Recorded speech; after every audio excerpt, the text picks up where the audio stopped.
All right, so I am really looking forward to getting started with today's class. I'm actually going to start sharing my screen.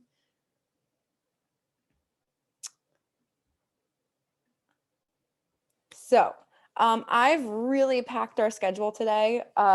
Just letting you know ahead of time, I have about 150 slides. So we're going to get right into our fundraising plan class for 2021. So this first class is really all about assessing your fundraising needs and exploring digital fundraising opportunities. It's more about laying the groundwork for your 2021 fundraising plan. And yeah, so I'm so excited to have all of you on for our class today. I also wanted to, again, let you know that everything is going to be recorded for those who are just joining. So as I get started, a little bit about me. My name is Candace. I'm the manager of content and education here at CauseVox. I've been here for about 5.5 years and have really seen digital fundraising take off. And it's been a pleasure working with thousands of organizations to help them grow their digital fundraising at their organization. A little bit about CauseVox. CauseVox, if you're not aware, CauseVox is a digital fundraising platform that makes it really easy for you to raise more with less effort. We have donation pages, crowdfunding, peer-to-peer, virtual fundraising, and more. If you're interested, feel free to reach out to us. So I really want to just give you the lay of the land for our fundraising plan course. Today, we are going over assessing your fundraising needs for 2021 and exploring digital fundraising opportunities for you to get scheduled into your plan. So all of this is going to inform your goal setting and your fundraising plan. So after we kind of get a lay of the land today, our next class on Friday at 2 p.m. Eastern is all about actually plugging that into your goals worksheet and your fundraising plan template as well. And those templates will be provided to you. Class number 3 is individually scheduled. So I will give you a booking link, and that is all really about us getting a one-on-one opportunity to sit down and review your fundraising plan after you've built it out. I can take a look and we can talk through ways that you can optimize your plan. And we can also go over any questions that are more specific to your organization that we don't get to during the class. In addition to just the course, you're going to get the slides and the recordings of both classes. We'll have that one-on-one sit down. And then we also have our fundraising plan resource guide, our smart fundraising goals worksheet, our fundraising calendar template, and I'll also be including some additional resources as well in those follow-up emails after the class. So let's dive right into how to create your 2021 fundraising plan. I actually will have a poll. So just to get a sense of who's in our audience, I just want to know, have you created a fundraising plan before?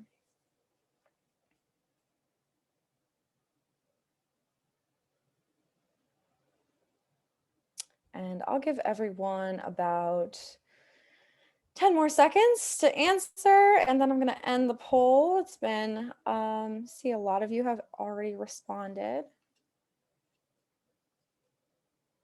And it looks like that's all set. So I'm going to end and share the results. So this tells me that a lot of you actually have experience in fundraising planning, and then also more of you haven't. So that is really helpful in helping me guide the conversation today. Of course, it's all about fundraising planning, but I can definitely tailor my content to speak to your needs as an audience. So fantastic. All right. So I'm going to stop sharing and let's get into our class today. So 4 main points that we're going to be going over is all about assessing your fundraising needs to help you plan your goals and eventually putting together that 12-month plan for 2021. So we're going to be going over just a brief introduction to fundraising planning, a little bit more about digital fundraising, and then all about how to assess your fundraising needs, identify gaps in your fundraising as well, and then Lastly, but most importantly, we'll spend most of our time actually going over 3 ways to predictably grow your fundraising. So it will, we'll pause in between 3 and 4 to actually go over your questions. All right, so let's go over the introduction to fundraising planning. Pretty simple. A fundraising plan is a document that organizes all your fundraising activities over a certain period of time. This is usually 1 year. I know it's a weird year, so I would say the first half of 2021 might look different than the second half based on just reports and current events and everything. So if you want to specifically make a more detailed plan for the first 6 months of the year and then kind of a rough outline for the next 6 months, that is also a perfectly fine strategy. But overall, your fundraising plan is all about creating a strategic document that details all of your campaign dates, strategies, donor tracking, how to measure success, and all of the details so that you have something that will keep you focused and on task to meet your fundraising goals throughout the year. So with a fundraising plan, you get rid of a lot of problems when it comes to fundraising because especially 2020, I'm sure you experienced this where sometimes fundraising has always sort of been flying by the seat of your pants and kind of iterating and figuring out what's next. But I would say 2020, I saw a lot of nonprofits just working through very urgent fundraising needs. And so that can, when there's an urgent need, there's an urgent need. But with a fundraising plan, you're able to kind of see the overarching picture and continue to work towards those long-term goals as well. So fundraising plan really helps keep you on track to not just meet short-term fundraising needs, but overall help you have long-term growth, and also helps you have predictable fundraising revenue to drive success throughout the year. It also removes a lot of stress and confusion around the fundraising process, where you're not sitting around being like, oh no, next month I realize we have to do this. All of that stress and confusion is removed when you have that really simple document to just go back to and simply drive your fundraising plan and tasks around. So all of this really helps with your long-term fundraising growth. Okay, so with your 2021, haven't gotten used to saying the year yet. With your 2021 fundraising plan, you'll be able to have a strategic plan in place that helps you optimize your fundraising for the rest of the year, identify and expand on new fundraising initiatives that can really help you drive the most revenue. So looking at what works well in 2020 and optimizing that for predictable growth in 2021. And yeah, having measurable outcomes so that you can keep your fundraising on track. So what you're going to get out of this course, the actual physical deliverables, is that fundraising planning calendar. So all of your 12 months mapped out into a document, a SMART goals worksheet that will be all filled out ideally by the end of this course, and then that one-on-one coaching session to make sure that everything is all set and we can optimize your plans for the best results. So okay, so let's go over your templates. So we have the fundraising plan calendar. This is just a quick peek at it. And we also have the goals worksheet. Of course, I'm going to be going over these more in depth and really walking you through how to build this out. But for right now, I recommend going ahead and downloading the goals worksheet. And so I'm actually going to be pasting that into the chat right now so that you can just go ahead and access that right away. So give me one moment as I paste it into the chat. Okay, so in the chat, feel free to grab the templates and download them as soon as you can. Okay, great. So let's talk a little bit about fundraising in today's context. It's a weird time, but there's a lot of things that, of course, impacts fundraising today and informs fundraising from this past year. Over the last year, we've seen nonprofits that are really struggling, and there's a lot of different things that tie into that. So a lot of that is there's been a big economic contraction, there's tighter budgets. So one of the things that, a lot of nonprofits I chat with are struggling with is not only just like a tighter budget, but a smaller staff. So if that's you, I totally feel for you. And just kind of keeping that in mind and how it informs your 2021 fundraising plans. Um, where there are some more limitations than before, and then also you've had to reimagine your programs and ways of working, so you're probably working from home as I am, and so there's some unique challenges that come along with that, um, and especially when it comes to your programs and having to figure out how to reimagine programming and fundraising in this context. Speaking of fundraising, in-person fundraising events are still probably canceled for quite a while. And so I would say, keep that in mind over the next 6 months at least. I wouldn't plan anything in person. A lot of organizations are planning like hybrid events where if they can have something in person, they will. But if not, they will go full virtual, and then some kind of in between as well. So just kind of keep that in mind, at least for the next 6 months, and how you're planning things. And I would say later this year, I would still sort of bank on virtual being a big part of fundraising events. And so, yeah, all of that to say, we don't know exactly how long this is going to go on. So this year is going to be a little bit in flux. But I know that was a little bit doom and gloom, but I also have some really interesting insights to share. So the most recent fundraising effectiveness project report from Q3 of 2020 shows that donations were up as a whole 7.6% in 2020. So that actually means that you have a huge opportunity to engage your audience this year and continue to fundraise this year despite some of those challenges. And this does show that there's a huge opportunity to grow your fundraising in 2021. And actually donations remain the highest they've ever been in the last 5 years. So there's been a continual climb upward when it comes to donations, and it's still standing out. That held true in 2020 even more so. So there's a lot of upward fundraising trends that you can capitalize on.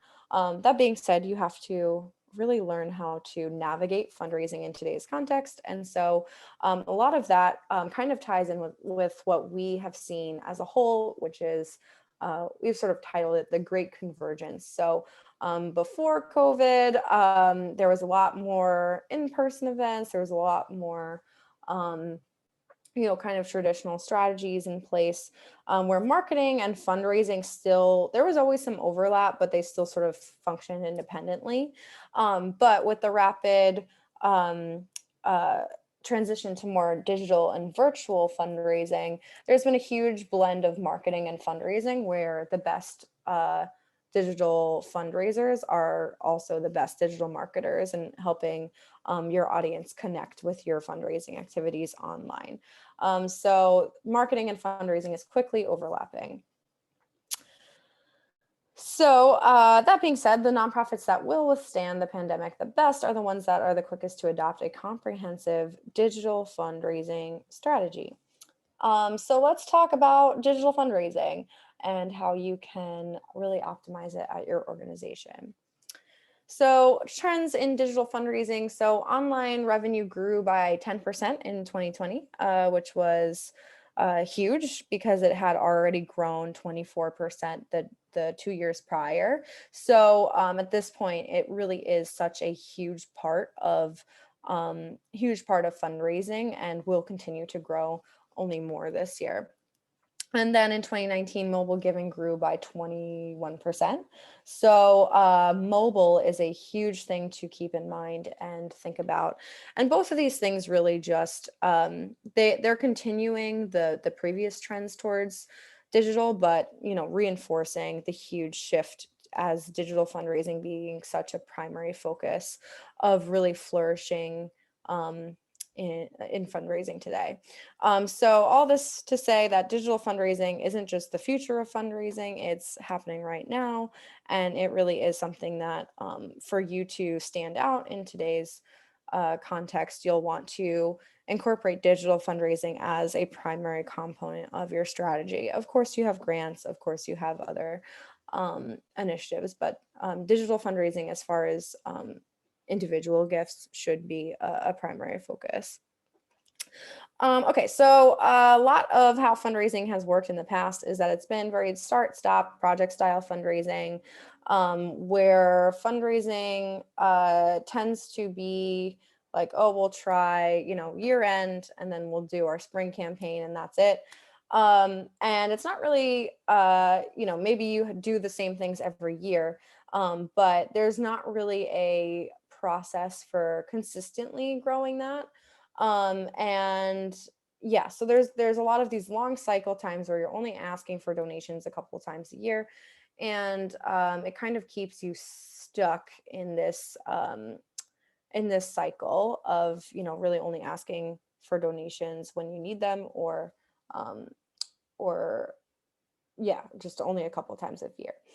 With digital fundraising, we highly recommend adopting the digital fundraising cycle. So this is something that we saw as a way to sustainably grow your fundraising online, where you're doing this all the time.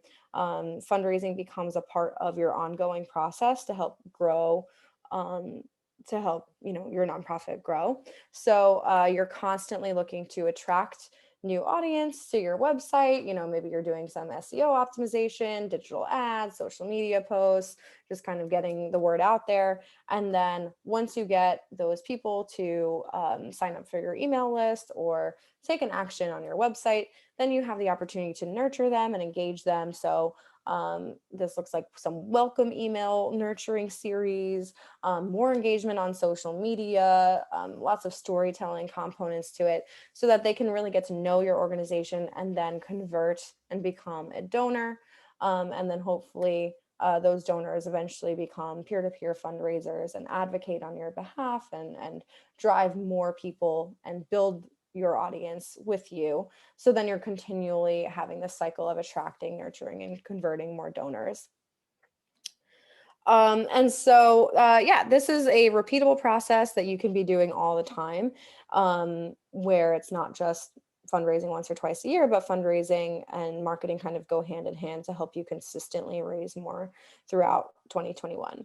And so this brings your donors on a journey with you to continually donate and commit more. And so, hopefully you get one donation, you're able to retain that donor and then even upsell them, if you will, to continue to increase their donation amounts.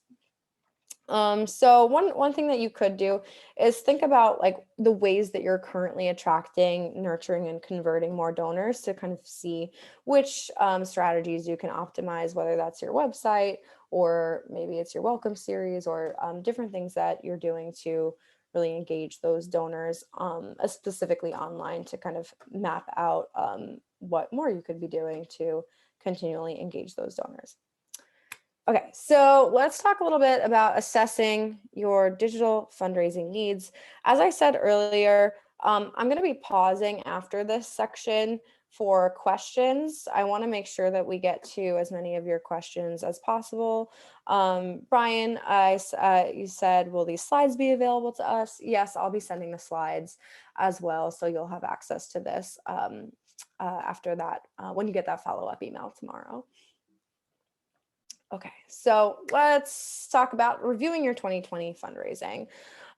So one of the things that is really pivotal in driving success moving forward is to look back and see how your previous fundraising initiatives have been successful or not so successful for your organization. So one of the things you could do, and I would suggest doing it, is taking a look at that template and actually building out this fundraising calendar, looking backwards. So looking back from Q1 through Q4 of last year and talking about and trying your best to detail out which fundraising initiatives you did implement throughout the year. And so this is especially important because I'm sure a lot of your plans changed. And I think it's important to kind of have the idea of what even did we do last year in mind, so that you can then iterate on that and really see what was successful and what wasn't. So one of the big things about looking backwards is calculating your return on investment to see what was actually um, the most profitable for you, based on how much you raised versus how much time and money you sunk into it. So when you're looking back at your previous fundraising initiatives, try your best to add up the costs of everything, of just like staff time, if you can equate that to at least hours, or dollars preferably, but in hours if not. And then also thinking about any actual costs when it came to like having that fundraising initiative, and adding that up, so that then you can really calculate your return on investment for each fundraising initiative. So the idea is that you total up the total income you generated, total up the cost of that it took to actually generate that income, and then you can calculate your return on investment from that. Income minus cost equals net profit. And then with that, you can do whatever your net profit was divided by the cost times 100. And that's your return on investment. That's very specific calculation. But for example, your event raised $50,000 for your organization, but the total cost was $35,000 to put on the event. So you really only took away $15,000 net profit. I'm sure a lot of you are familiar with this as well, but I do want to cover it because I think it's important in assessing what was successful and worthwhile when it comes to reviewing your previous fundraising. And so you can see that this is a 42% return on an investment. And this will come back again later when we talk about other fundraising initiatives and goals that are worthwhile. The only thing, return on investment isn't the only thing that's important when it comes to considering whether something was successful last year or not. You'll also want to think about what goals you had, or what you were hoping to get out of each fundraising initiative. So maybe something wasn't particularly successful with generating revenue, but maybe it was successful in another way where you got a lot more attendees at your event because you did it online than ever before, or you got more followers on social media.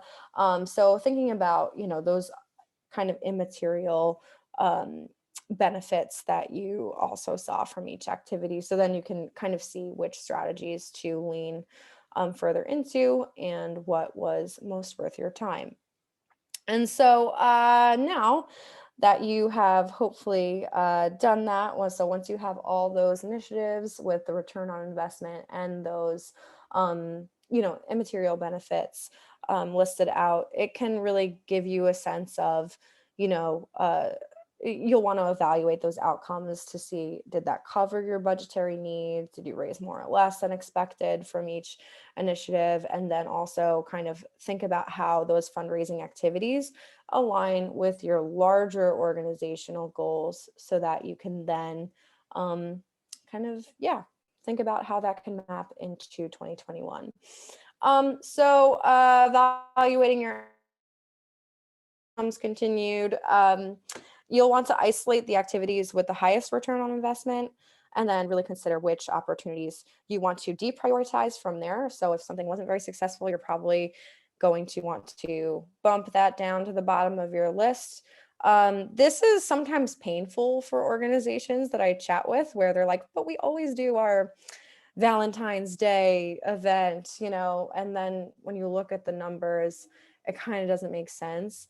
And so I think it's really important to sometimes then go back to your board or your executive director or whoever as part of the decision-making process. And then you can have those numbers to be like, hey, I know we always do this, but like it really isn't worth the time or the investment. And so it really can be important in getting buy-in from your team about your decisions as well. And then another benefit is that you can kind of get a sense of what worked well. And then, of course, anything that you do, you can always kind of look back and find learnings about how you can continue to optimize that and create a higher return on investment with that initiative for this year. Um, and so that's some advice and tips for looking back and kind of seeing what can work well and what should be a priority for this year. Um, and then I also want to address, because of the changing landscape today, that there's probably going to be some gaps in your fundraising plan, more so from the things that you didn't necessarily get to do last year, or the things that you were still sort of expecting to do this year, but might not work out. So we'll go over a few gaps in your fundraising to see how you can identify areas of need to focus on when it comes to thinking through your fundraising for the year. So the first one being what has been disrupted. So, of course, fundraising plans 2020 pretty much got disrupted, but I think it's safe to say that, like, a lot of those in-person events that maybe you usually rely on are probably also going to look different this year as well.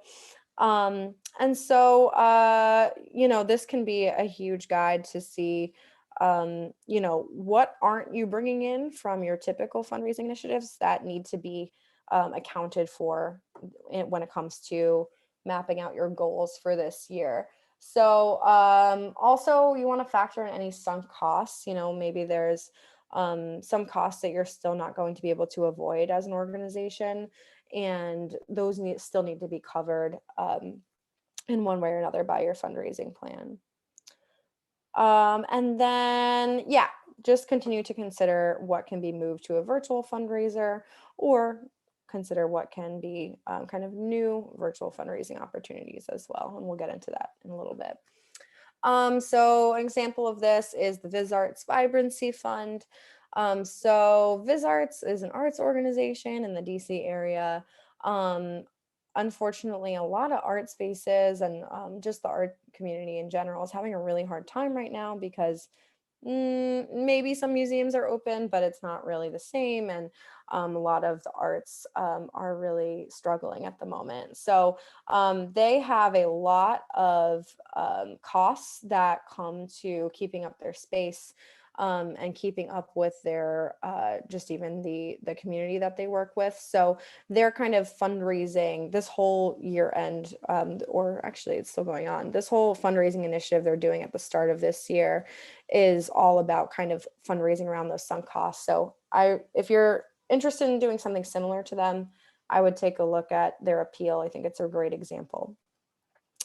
And then for programmatic fundraising needs. So we talked about what has been disrupted. Now we have to think about, what programs have changed already, or what programs still need to be changed, and how does that factor into your budget? So last year, a lot of your programs probably had to be moved virtually, or you had to figure out new ways to facilitate them. And a lot of that probably included funds, unnecessary or unexpected expenses. So now you're probably still trying to make up for last year. So think about asking for the funds that you need to recuperate from those changes, or the changes that you're still making on the program side of things. One example of this is from the Homeless Children's Playtime Project.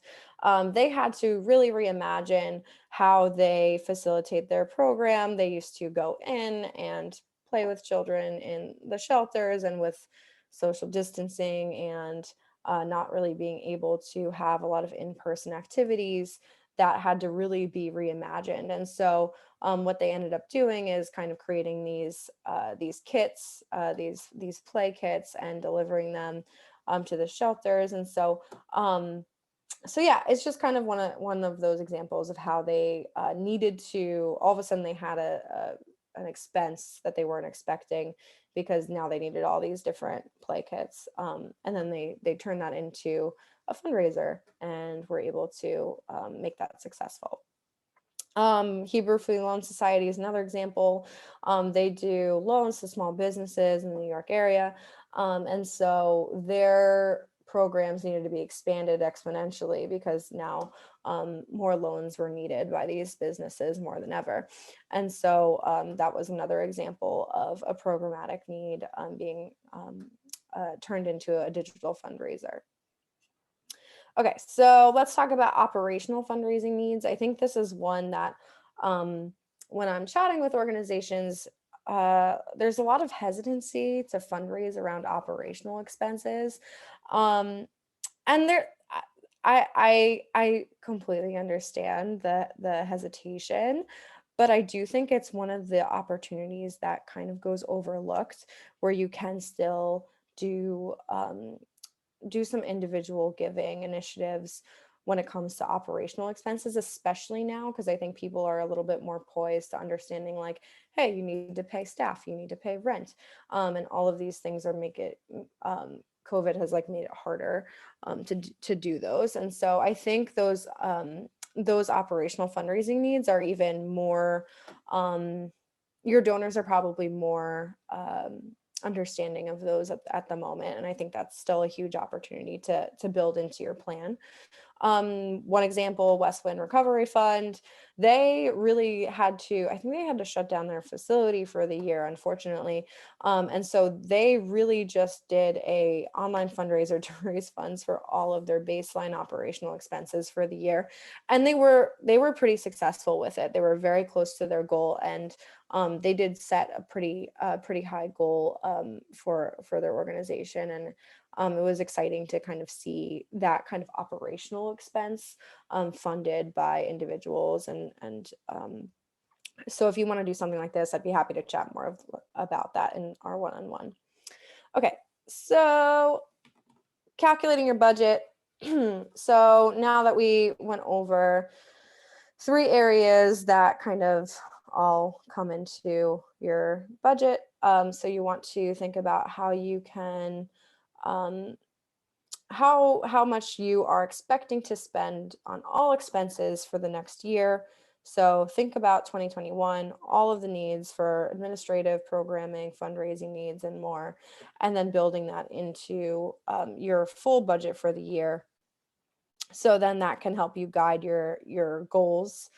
And so you know basically just what the baseline of what you need to raise for the year is. And then think about how much you're expecting to bring in from guaranteed committed sources in 2021. You know, I would also, of course, like grants, there's still a lot of foundations and there's still a lot of grants out there that you can take advantage of.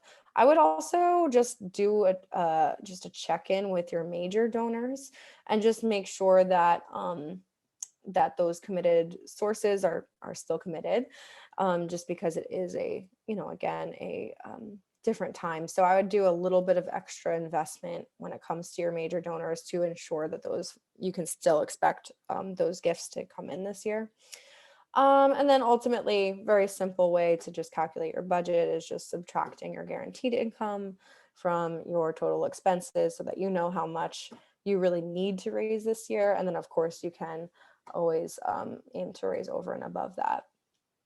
So that's your action item so that you can set that overall goal to work towards when it comes to planning out all of your fundraising initiatives of the year. And then you can kind of break it down from there about which initiatives are going to help you achieve that.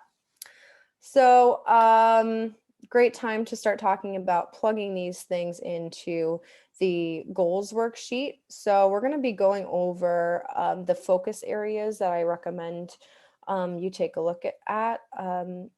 And just from here, kind of start thinking about the strategy overall that you want to focus to help you grow your fundraising this year.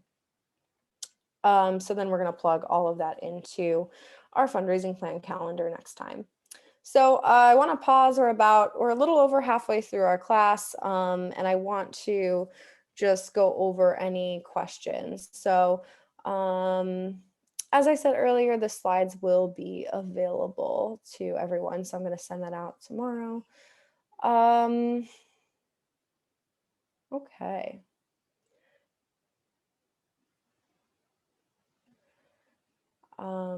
So one question is that how can you set your initiative and ROI goals when you've never had a fundraising activity before and there's nothing to compare with? So I would say if you're doing fundraising for the first time, um, I would set the I would set goals mostly based on your need primarily. So, what do you need to operate this year and kind of work backwards from there? Um, Return on investment, you always want to ensure that you have at least a 50% return on investment, but even that, I would say more than 30% really is what all of your fundraising initiatives should be. I would also for setting those goals for the first time, I would take a look at maybe what some other organizations that are similar to yours are doing, to kind of take a look at what are their events, what are their sort of fundraising strategies that you can tell from even just like on their website. And so that can help you kind of like get some ideas going. And I'd be happy to chat more about your needs and then dive a little bit further into some ideas to help you get um, your individual giving up and running at your organization. Um,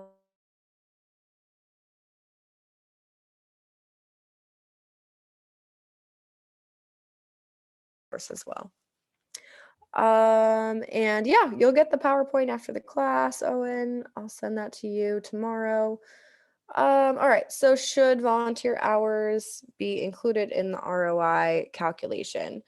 So I don't think volunteer hours need to be included in ROI, but I think they should be documented so that you have an idea of the time that is going to be required moving forward for each activity. So I would do your best to just document those volunteer hours in the spreadsheet as well. So you just have a frame of reference from, how much volunteer time last year versus, thinking through what you need from them for this year. Okay. So, all right, I'm really excited to get through this part of today's class. This is the real meat and potatoes of it, I would say. So, we're going to be going over 3 ways to predictably grow your fundraising. So there's 3 primary ways that you can grow fundraising at your organization. So the first way is to increase donor retention. So getting those donors who already gave to continue to give this year. Acquiring more donors. So, of course, more donors throughout the year helps you bring in more money, and then hopefully you can continue to retain them moving forward to help increase growth at your organization. And then there's also increasing gift size. So, even if the same amount of donors give again, you want to think about how you can increase and upgrade them to higher gift sizes so that can tie into your fundraising strategies. So, primary strategies, all of these fundraising, every activity that you do should tie back to one of these 3 strategies. And so that really actually is in the fundraising goals worksheet, probably going to be the main focus areas is donor acquisition, donor engagement, which is really about increasing gift size, and then donor retention. So those are the 3 primary focus areas that I would recommend leaning into and making sure you're keeping in mind as you think through individual things that help achieve those goals. So number 1, let's tackle donor retention. So one of the things that is really pivotal right now, I think, is donor retention. It's kind of on the decline, unfortunately. So new donor retention was down 7.9% last year as compared to 2019. Um, so there's something to be said about, donor retention should probably be something that you pay a little bit more attention to this year to make sure that you're not losing more donors. than you should be. And then a little bit of a silver lining, the data also shows that repeat donor retention rates, so donors who've given more than twice, have increased actually. So that is a nice silver lining, that you can really see that those who are already dedicated to your organization are probably not going anywhere. Um, but anyway, so on average, nonprofits lose about 60% of their donors year after year, which is a terrifying thought. And while terrifying, that also actually points to a huge opportunity, because even a small increase in this can make a huge difference on your bottom line. So it also costs nonprofits 200 to 300 more to attract a new donor than it does to get a second gift. So donor retention is actually one of the most cost-effective strategies for your organization to lean further into. And so that will help you get a really high return on investment, is really focusing on donor retention. And just kind of backing up, so donor retention is the percent of donors that return to give another gift in a specific time period. A lot of organizations calculate it year after year. What I would also encourage you to just start taking a look at is actually looking at quarter over quarter to see how many times a donor gives throughout the year. So to calculate your donor retention from 2019, of course, if you didn't fundraise in 2019, this kind of doesn't apply, but you'll want to gather the total number of donors in 2019 and 2020, segment out your returning donors in 2020. Sorry, my misspelling there. And then divide the total number of returning donors by the total number of donors from the previous year. So if 100 donors gave last year, out of 250 donors from the year before, you retained 40% of your donors and lost 60%. So then that gives you the baseline so that you know what exactly where you are, so you know where you can start increasing it and tracking that more closely. I have a ton of donor retention tips and strategies to help you craft your fundraising plan. So one of the proven strategies is to send donors a receipt and thank you email immediately following their donation. When donors are thanked within 24, I'm sorry, I'm misremembering this.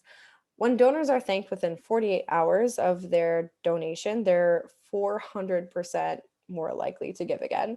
So that immediate thank you and appreciation does build a lot of trust with your donors, and it also helps them make sure that their donation went through. So getting those receipts out and having automatic receipts is actually really essential to help increasing donor retention. Another great thing is to have a donor welcome email series. So this is typically like a series of emails, 4 to 6 emails usually, really just introducing your new donor to your organization, and having that kind of build their knowledge and education around your organization, usually ending with another ask. Speaking of asks, when a donor gives for the first time, that is a pivotal time to ask for another donation within the first 90 days. It's been proven that donors that give again within the first 3 months have a 2 times higher lifetime value than if you wait longer to ask again. And so I do get that question sometimes where people are like, oh, I just asked for a donation a couple months ago. Am I okay to ask them again? And the answer is yes, you should definitely ask them again. You're not going to tire them out because they can always decide not to. But if you wait too long, you could miss out on the opportunity of retaining them. Okay, so also donor retention tips and strategies. Segment and nurture your donors who give higher amounts. So typically donors that give more than $250 have a 76% retention rate. Also with those higher dollar amounts, it makes it even more important for you to retain them. So I would highly recommend treating your higher donors a little more special. So maybe invite them to a webinar with you, or give them more ways to engage with your organization. I think you should always be doing like a monthly newsletter anyway, but having more specific engaging communications go out to those higher level donors is really important for retention. Donor surveys are kind of interesting, gets you more insights from your supporters, so you know how to ask for more donations in the future and also engage with them better. And also, one of the best donor retention tips is actually investing in building up your recurring giving at your organization. And I'll actually chat more about that in a minute. So recurring donors give 42% more annually than one-time donors.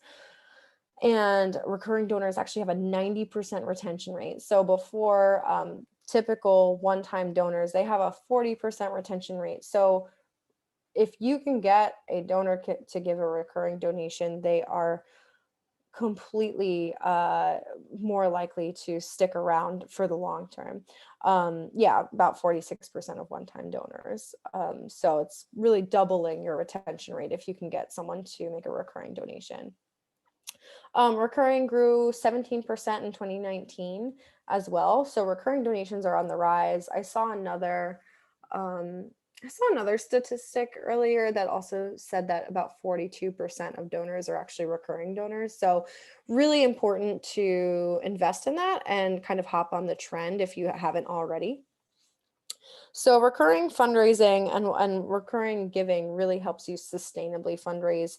And so I think that's something with, things were so crazy in 2020, that having an expectation of what you can expect to come in every month is actually a very nice, comforting thing, and helps you predict fundraising throughout the rest of the year. And so I would, to kind of optimize for recurring giving, have recurring giving at the very least in place on your donation form on your website, but potentially even have it defaulted as the first option. And just kind of see what the response is. You'll probably get more recurring donors just by having that simple recurring donation as the first option. Also, what I would recommend doing is having a recurring giving campaign. So having a 1 month period of time that you reach out to donors who have given more than twice and asking them to become recurring donors, and getting a bunch of recurring donors signed on in a short period of time, and then you're kind of set for the year, really, with at least that portion. And then you can also just engage more existing donors on an ongoing basis. So this is kind of what I was mentioning when I said defaulting monthly recurring giving as the first option. It's just an example of one of those of recurring giving on one of our donation forms. This is also an example of one of those recurring giving campaigns.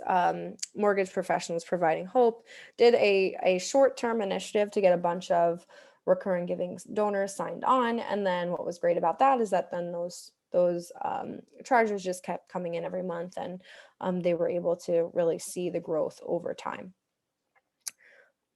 Okay, so that is my spiel on recurring giving. I have a few more donor retention tips as well. So just as a whole, to just continue following up with your first time donors and investing in those donor relationships.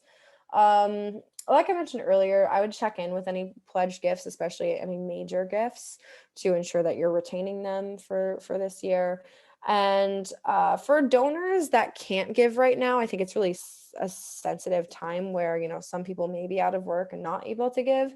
I would either reposition your ask amount, or have an alternate ask, like asking them to become a peer-to-peer fundraiser so that they can fundraise on your behalf but don't need to monetarily contribute.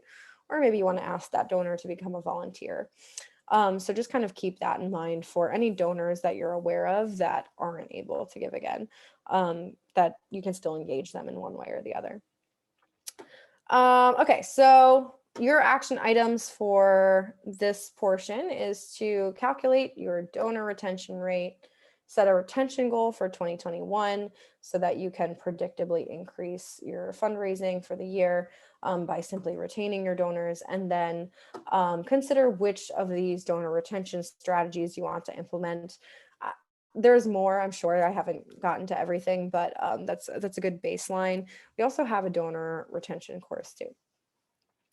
Once you think about which strategies you want to implement for the year, you can put that under the donor retention section of your goals, and try your best to really specifically set a percent increase for that donor retention for each donor retention initiative you do.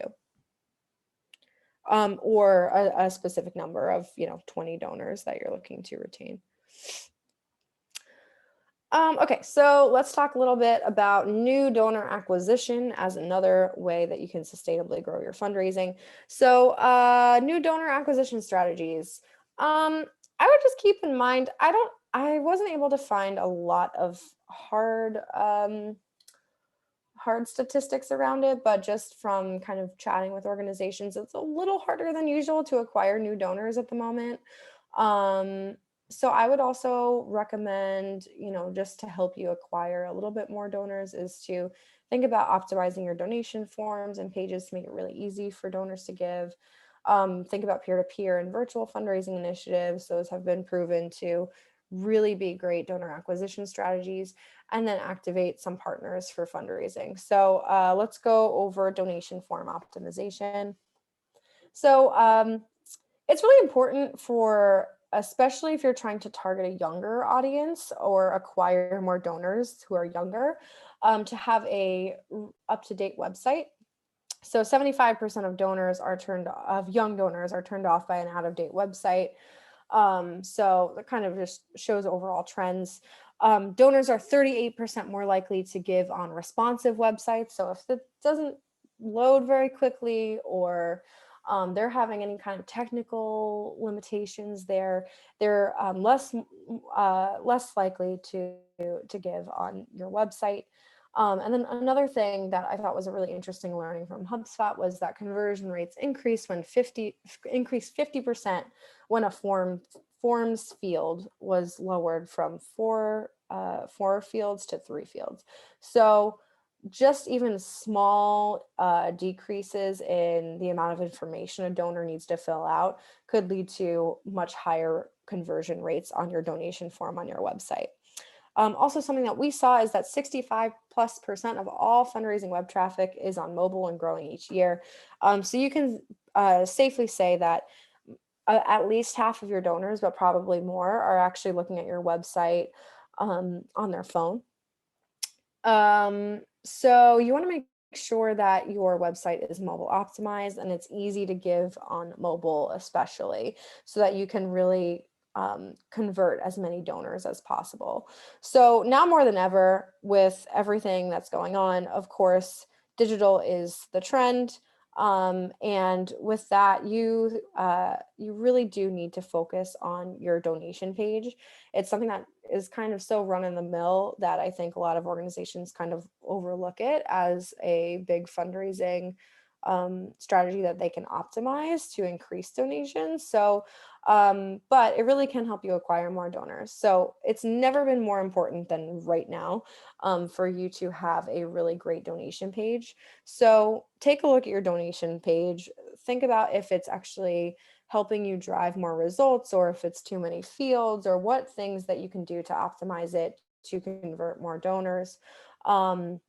Ensure that it's mobile optimized, and maybe try making a donation on your phone. Mobile payments are also on the rise. So Apple and Google Pay, one-click payments takes a lot of the friction out of the donation process and helps you convert more donors. And just overall making sure that on your website and your donation page that your donors are having a good experience, and that will help you convert more donors and acquire new donors this year. CauseVox does have donation pages that make it really easy for your donors to give online. You can embed these right on your website, or use them as a standalone page, but very easy to integrate these forms onto your website if you're interested.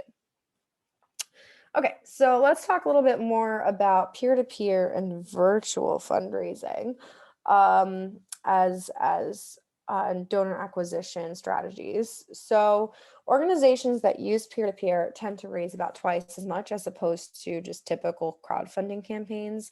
And a lot of that is because you're asking your audience, so existing donors, board members, volunteers, and really anyone else in your network to fundraise on your behalf. And through them, you're able to reach exponentially more people and different people than you would have reached if you were just marketing the campaign on your own. So that is why it's primarily a donor acquisition strategy. And it's really effective in helping you raise more online and increasing that return on investment.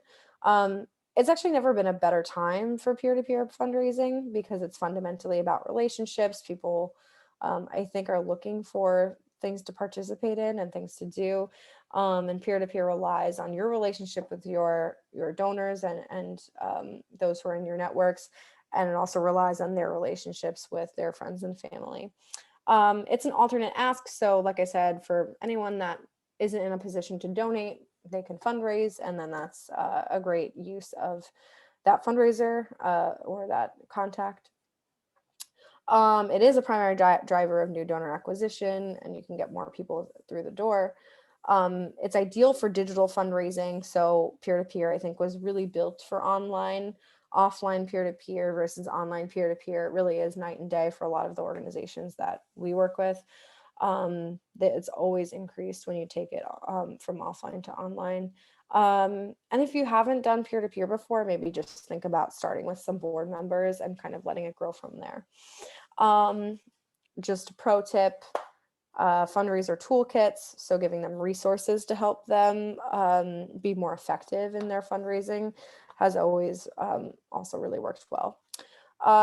Here is an example that I pulled from North Texas Food Bank, where they took this peer-to-peer fundraiser that they typically do offline. They do this letter writing campaign. They have members, kind of families in their community, write letters to their friends and family, and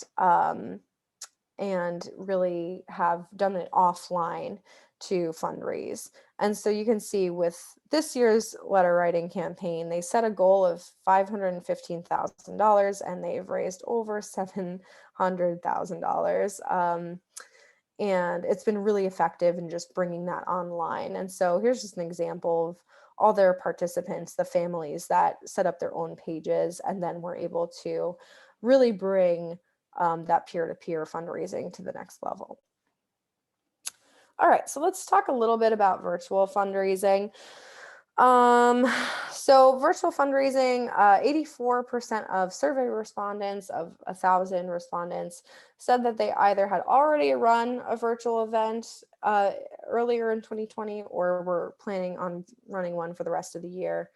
And so huge trend, huge increase, of course, is virtual fundraising events for organizations. So what is virtual fundraising? A virtual fundraiser is an online fundraising event instead of gathering together in person.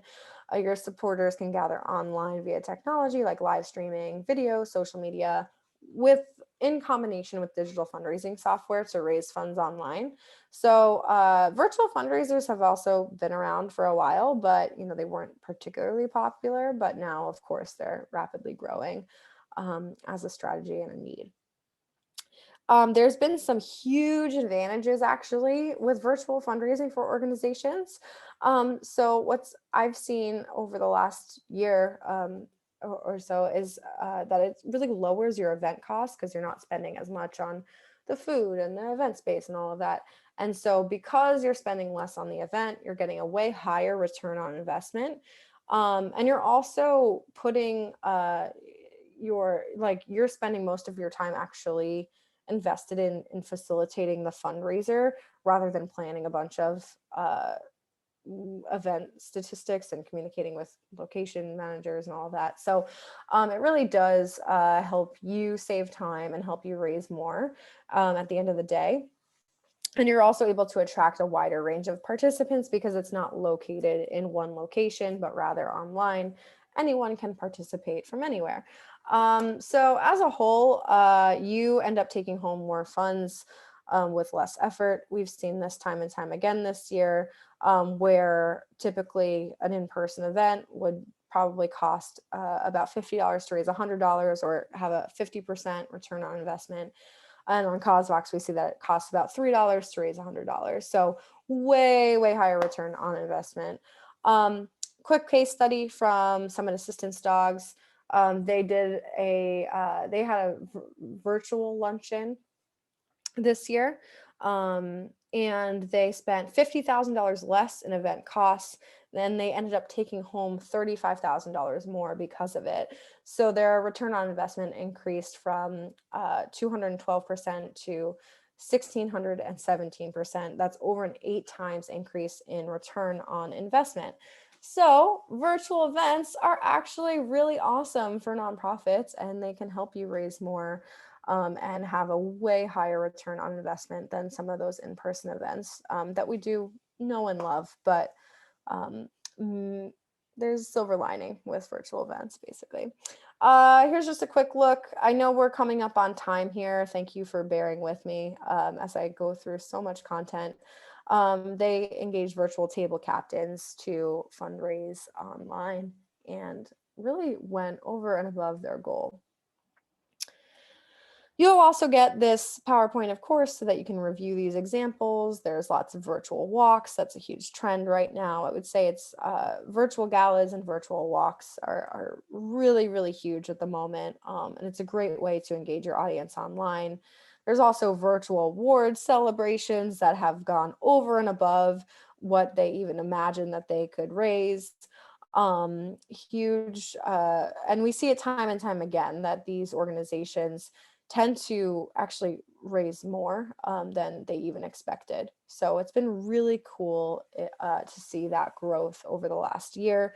And I'm excited to see these virtual events even expand further in 2021. All right, so lots of virtual fundraising ideas. I'm not going to go over them for time's sake, and also you can come back and take a look. We also have our 23 top virtual fundraising ideas post. I'll include that in the follow-up email as well, so you can take a look. One of the things that we learned in 2020 is that your digital fundraising is only limited by your creativity and adaptability. I've seen so many very interesting, very creative fundraising events that have taken place online, and it really is amazing. So what I would say is to, think about ways that you can innovate and try something that you haven't tried before to adapt to, the digital fundraising world that we're living in when you're thinking about plugging this into your 2021 fundraising calendar. Okay, so last but not least, I want to talk a little bit about partner fundraising. Actually, there might be one more thing after this. I'm so sorry to keep you all, but partner fundraising. So really huge opportunity for you to acquire more donors so that you can get them to fundraise on your behalf. Either you can get them to commit to a match, peer-to-peer fundraising, they can crowdfund for you, they can promote your existing fundraising initiatives through your channels. I think this is a huge overlooked opportunity in a lot of digital fundraising today. North Texas Food Bank, again, is doing this really well, where they have a lot of partners and they continually engage them by spinning up a crowdfunding campaign for each of their partners, providing it to them, and then kind of letting them just run with it and fundraise for them. So they do a really good job with that. I would suggest looking at partner fundraising as a donor acquisition strategy. And then now, as you're thinking about goal setting for donor acquisition, just think about how many new donors you want to acquire this year and how many donors you need to acquire to really meet your goals overall. And then you'll want to consider which strategies you want to integrate into your 2021 fundraising plan. Okay, so let's talk a little bit about increasing gift size. So there's three main strategies for increasing gift size at your organization, mostly through donor engagement. And so that is matching gifts, communicating impact well, and doing very targeted asks to your donors.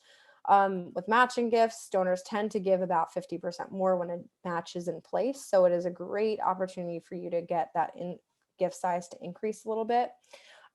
So try obtaining a matching gift uh, at some point when you do have a digital fundraiser throughout the year and incorporate that into it. You might want to just ask the board or engage a partner or follow up with a major donor. But whatever you can do to get a matching gift, it is a best practice. I've seen it time and time again. Skid Row Housing Trust, they had a really great $10,000 matching challenge grant, and they were able to achieve this very quickly um, by kind of just even like featuring that challenge grant front and center. Communicating impacts. So 68% of donors agree that knowing how their donation makes an impact is important to their gift. Um, I think donors as a whole want to feel good about their donation. And so if you don't communicate back the impact that their donation made, it makes them less likely to give again.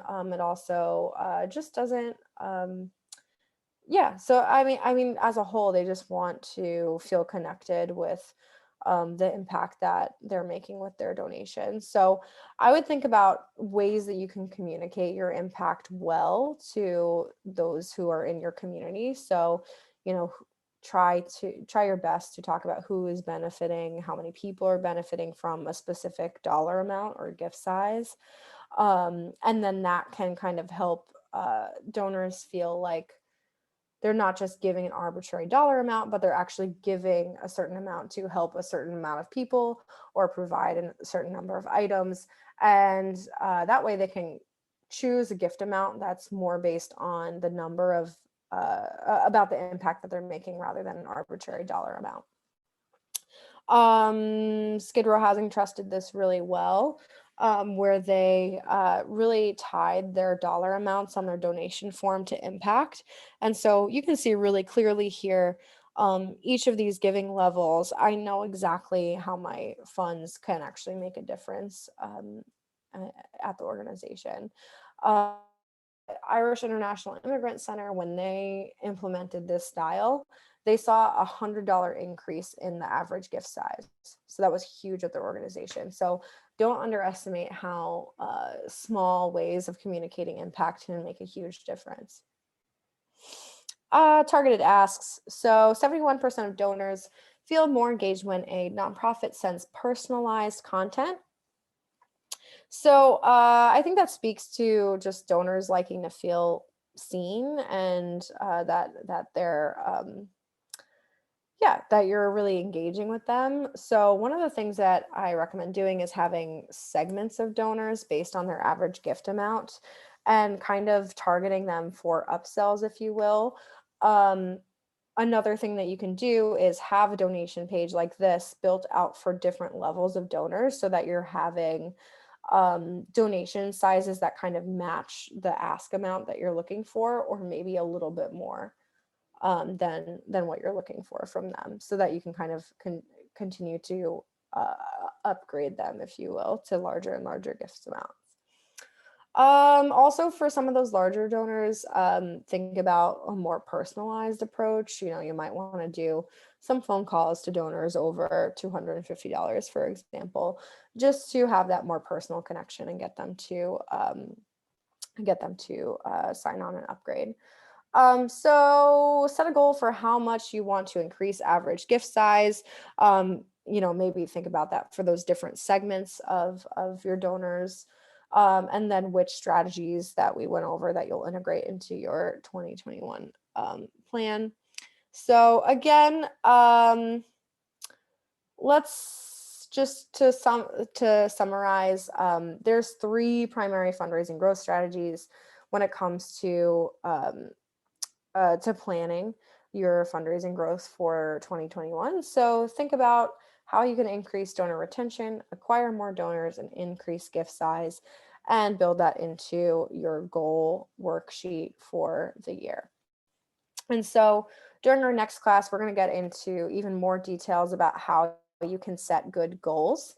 So don't worry too much about that yet, but a lot of this is food for thought. So we have a plan and can dive right into setting those goals and plugging them into your fundraising plan next time. So today, again, all about assessing your fundraising needs so that you can really start crafting your fundraising plan during our next class. So that's January 15th, Friday at 2 p.m. Eastern. And we're going to be going over completing your goals worksheet, finalizing your 2021 fundraising strategies, and then crafting your actionable fundraising plan. At the end of all of this, you will get a one-on-one coaching session. You'll get to schedule that with me, and I will. What the best way to make the most of our time is to send me your fundraising plan ahead of time, so that I can review it and sort of make some notes. And then during our consultation, I can sit down with you and just kind of dive right into the content. So it's best if you book that after you have your fundraising plan actually completed for me to review. All right, so thank you everyone for staying on with me an extra 10 minutes here. I want to get through to some of your questions. Okay.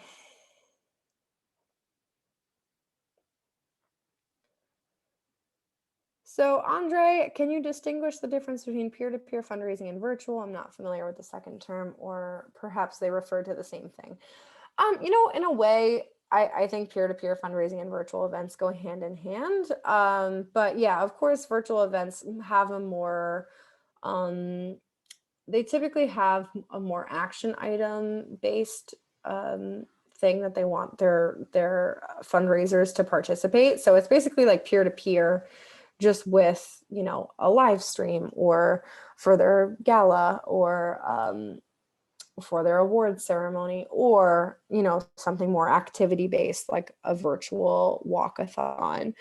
So it's all building on the peer-to-peer fundraising concept, but kind of taking it up a notch to translate what's typically an in-person event to the online digital space.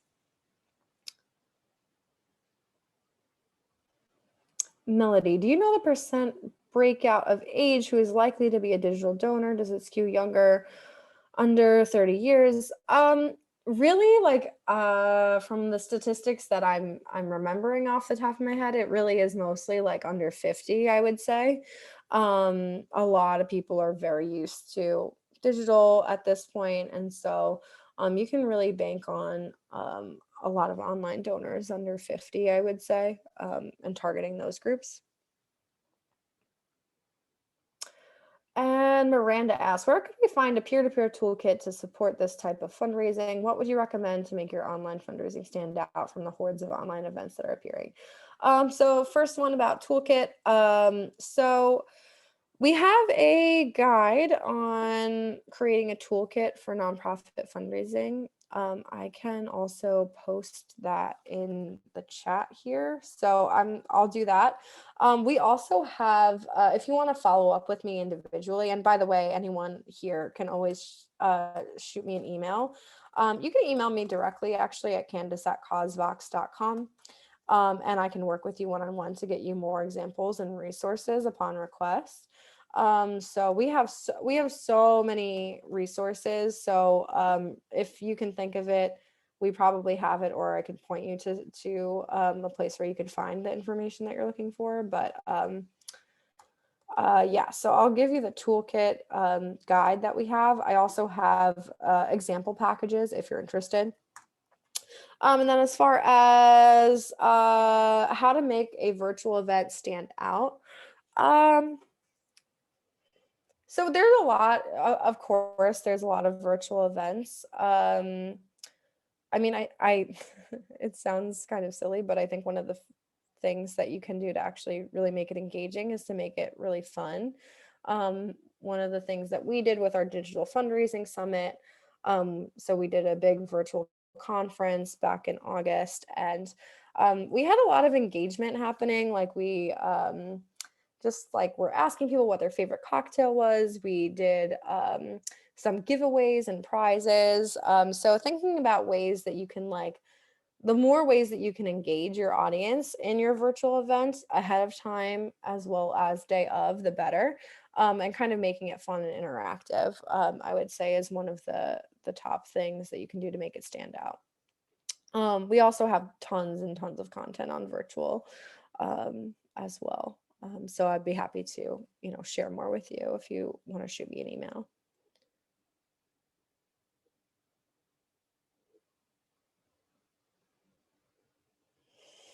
Andre asks, what was the reposition gifts as matching point in the PowerPoint? Um, so yeah, so kind of going back to when I was talking about matching gifts, one of the things that you can do is if you already have a major donor who's committed to, they've pledged to give $20,000. What you could do is kind of reach out to that major donor and be like, hey, so I know you've already committed to this, but how would you feel about me using this as a matching gift for our fundraising initiative? And generally the answer is yes, because also you're kind of celebrating that major donor usually and kind of promoting them as part of the whole campaign. So that's what I was kind of meaning when I said reposition um, some of those pledges or gifts as matching gifts.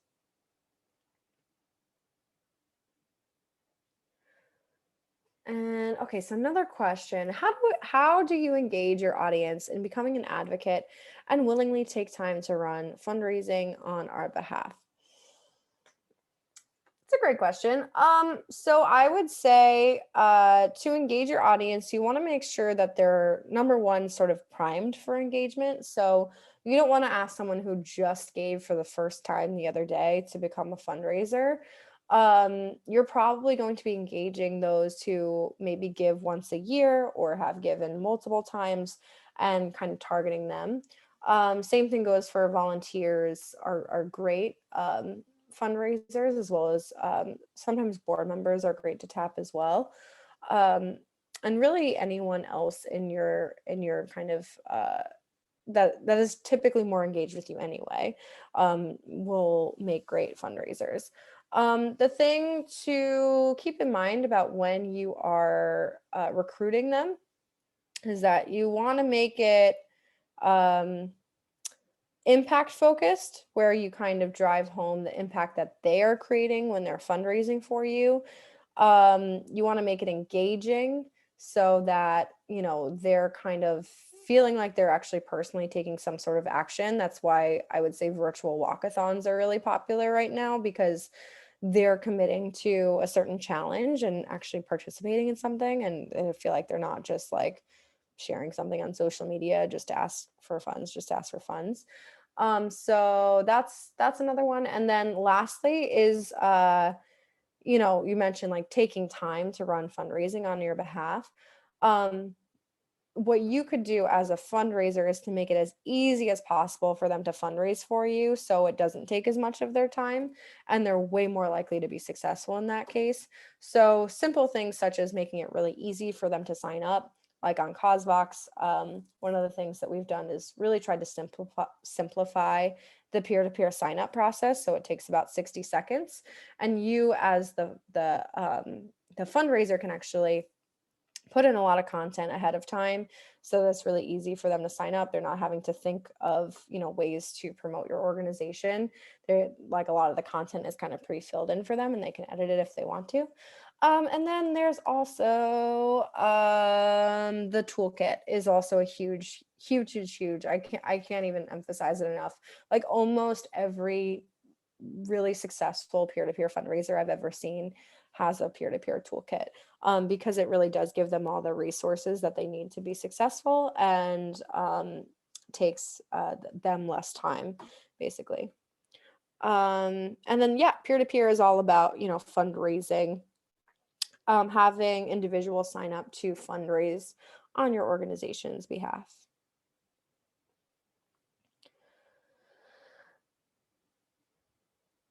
Yeah, okay, great. So let's see. let's go ahead and I know there's still a few questions here. I can definitely share the link to sign up for the course. I'll keep an eye out for any new registrants and get them added to the next class. Anyone that joins from here on out, they're gonna get the recording of this, so no worries on that end. They didn't really miss much. Thank you all for staying on with me. There's so much of you that are still on.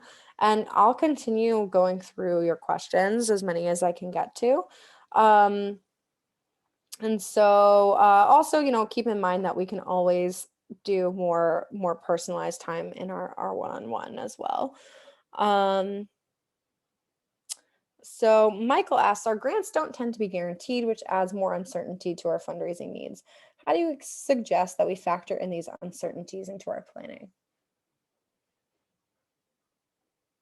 Yeah, I mean, I think that's a good question. I mean, there's a part of it where it's that I wouldn't bank on anything. Especially this year, grants are kind of a little, I would say grants are still sort of up in the air sometimes.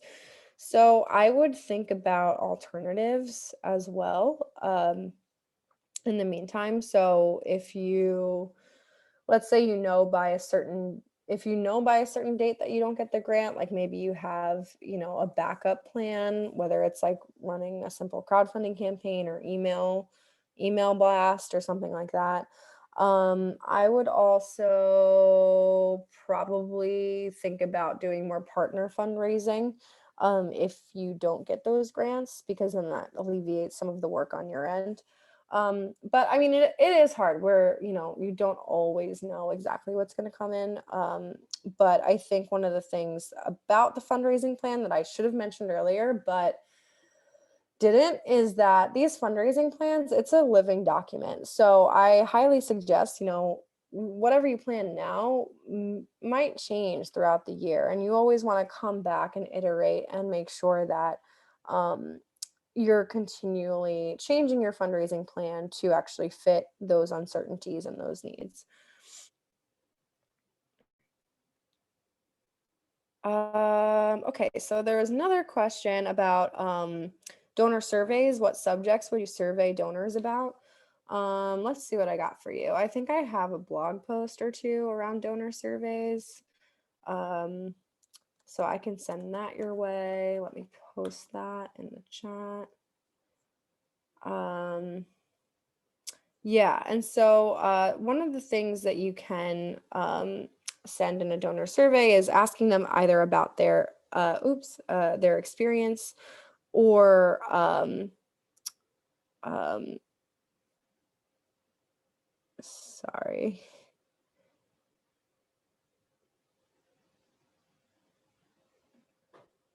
All right, so sorry about that. So asking them about their experience as a donor, or asking them just even questions about why they gave, if they gave because they were interested in a certain program, um, and then that can help you craft more specific communications, because if they gave specifically for one of your programs, then you know how to tailor your ask towards them in the future.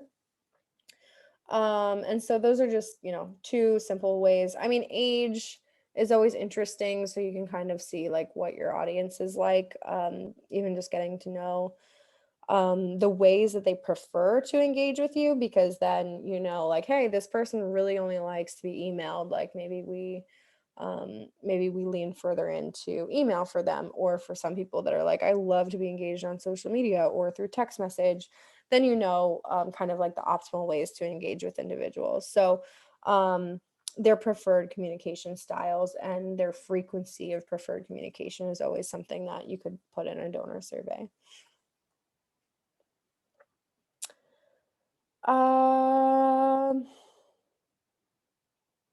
Okay, great. I think I made it through most of the questions. All right, so I'm gonna wrap up today's class.